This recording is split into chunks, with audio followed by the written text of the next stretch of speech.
Here with Tri-County Locksmith Service, and this is a custom-made lock.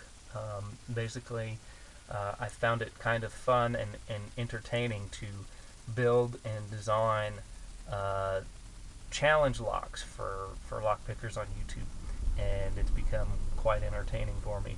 And this is what I've come up with. This is my own personal creation. This was based off a 2.5-inch mortise cylinder by Baldwin. But I've changed it and made it mine, and this is now what I'm calling the KRAKEN of lockpicking. So I just designed it. I put some nasty stuff in here. There's security pins in here. There's T-pins. There's spool pins. There's counter milling. There's I ran a tap down in some of the threads and tapped them out, and it's just got a ton of nasty stuff inside of here. 14 pins of doom. Some of the most, one of the most pins you ever see in a cylinder is 7. With the exception of like Bilock or something like that. But this one has 14, and they're all in a row. And it actually does have a key that actually does work. You can see that cylinder is definitely rotating. One of the most difficult parts about this was actually making the key. Making the key alone probably took as much, if not more time than making the cylinder, just because of how long it is. So basically I took one of these Stanley SC4 keyways and ground it down with a Dremel tool and custom made the milling inside of there to make it have an actual key that works, because I really think, to be perfectly fair to the lock picker, that if you're going to design a challenge lock, it should actually work. It should have a working key, I should say, and this one definitely does. Although that was one of the more difficult things about it.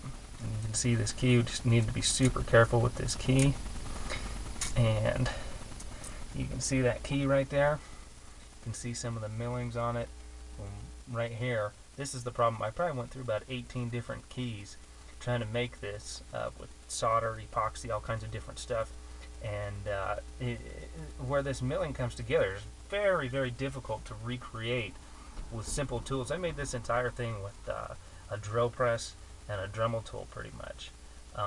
So you can see that the lock does lock up, and then when the key is inserted, it needs to be gently pushed because it is so thin.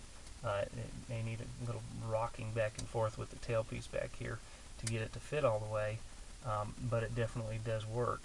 And it definitely does go in there. Once the key is inserted, you'll need to line it up directly with this tailpiece back here. When it's flush with that, it will be ready to go. They're flush with that tailpiece cylinder right there. Just a tiny little bit off, and it's not going to go. And then there you go. So you can see when it's perfectly flush with that it does work. 100% operational key right inside there. And this was fun to make. This is pretty out there and extreme. And it took a whole lot of time and a whole lot of effort put into this. But it is kind of fun to see what exactly people can and can't pick. And the fun part about this challenge lock is anybody that tries to pick this lock is going to have to build some custom picks or something for it, because it's just so long that it doesn't even have, I don't think there's any picks out there that could even pick it, really. I've also installed these cap screws on everything instead of just a flat shielding piece. And so each one of these, that's so this lock can be maintained. If something does happen, a spring flies out or something happens, it can be maintained. You can pull these out from the top and then disassemble the cylinder. But I must warn, there's so little room in here that each spring and top pin had to be custom cut to the cylinder, because there's not very much room in there. Basically, the cylinder was packed. The top pin and the bottom pin had to be matching to where they wouldn't jam up and be too tall when the key's being removed to fit in here. That's one of the other challenges that was very difficult about this, was getting everything to fit. And then the springs actually had to be custom fit to each cylinder. So lock 1 spring is different, or pin 1 is different from pin 9. They're all different in there. So this was fun to do. I hope it gets out there. I hope some people can pick it.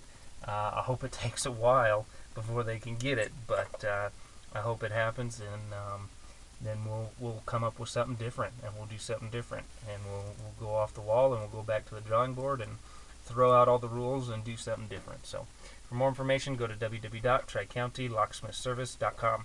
Make sure you subscribe, hit like, and share it on Facebook and Twitter, and let more people see what's going on in the lock picking and locksmithing community, and maybe we'll get some more ideas from other people that join. Thanks a lot. Have a good day.